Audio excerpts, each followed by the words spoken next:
What's going on, you guys? Welcome back to another video. So back in early December, rapper Juice WRLD died after a drug bust at Midway Airport in Chicago.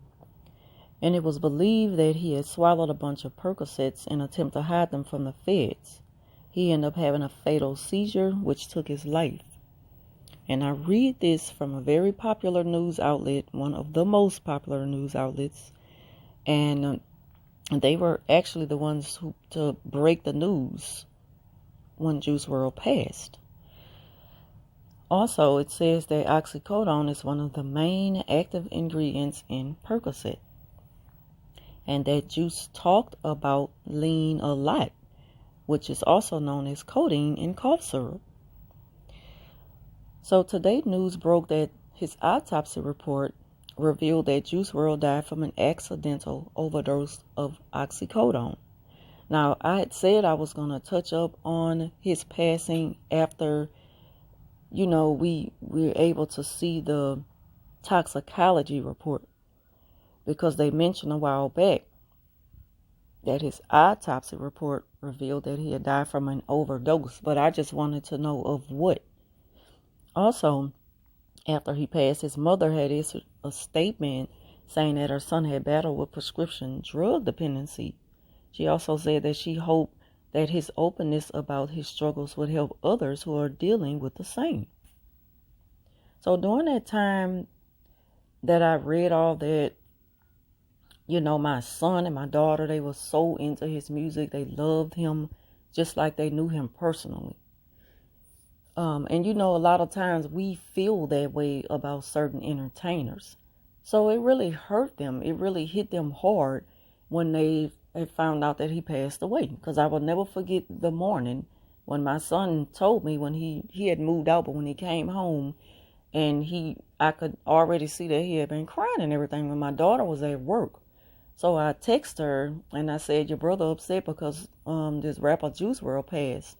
And she said, "Yeah, that was our brother." And when they speak that way, when my kids speak that way, my children are in their early 20s, but still they're my kids. When they speak that way, I know that they have a deep, they have a place, they really go there about somebody. If they go there about somebody in that way, they really love them. Like it had to be something about them. And I just always wonder, how did he touch these young people so much? Because I watched, I'd seen how his death affects so many people. Like, he don't know the impact that he left on folks, but I just wanted to know what type of impact did he leave on people. And again, going by the statement that his mother issued, she said that she hoped that he was able to help young people with drug dependency. Because I'm like, if he was able to help them, and I'm not saying this, so please don't take this the wrong way, because, I'm not saying it in a way like I am judging him. I'm not judging him or anything.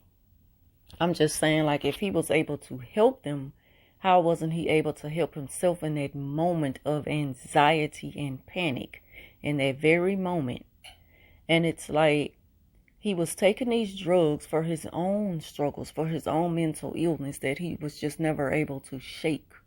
So maybe he just really wasn't given the resources the proper way. Maybe he just couldn't kick it. He just couldn't kick that habit.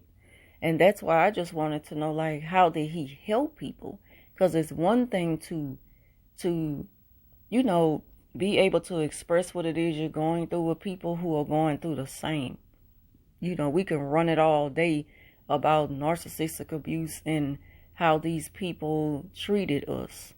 And then it's another thing to go into how to begin the healing process. And you have to take these certain steps in order to make sure this doesn't happen to you again. And I just don't hear talk of that when it comes to Juice and how he expressed his struggles in his music. All I hear is the drug dependency. And it's like, it just made me think how sad, it is. And it made me sad. That's why I really wanted to talk about this. It really hurt me just to think, like, the world we live in, it has become this just this normal thing of you have to do this and able to get through certain situations, and it's really not helping anybody. Like, people are really struggling with with with mental illness, with anxieties, with just panic of a everyday life, not knowing how to really get through it. And the easiest way to cope with these things is through drug dependency. And it is taking out our children. It is taking out our kids. Like, it gotta be another way. It just has to be another way. No, I don't have the answer, but I know there are many different ways that we can do we can do other things aside from just, taking drugs to hide the pain, and stuff like that. I know it has to be another way. And no, it may not be a cure, but it is a treatment, and we have to start somewhere. And again, it's just sad that this is taking so many lives, especially in the entertainment world. It is taking so many lives of rappers and other people who have suffered from depression, just deep sadness that we don't really know what a person is going through. That's why it's important that we check on people constantly.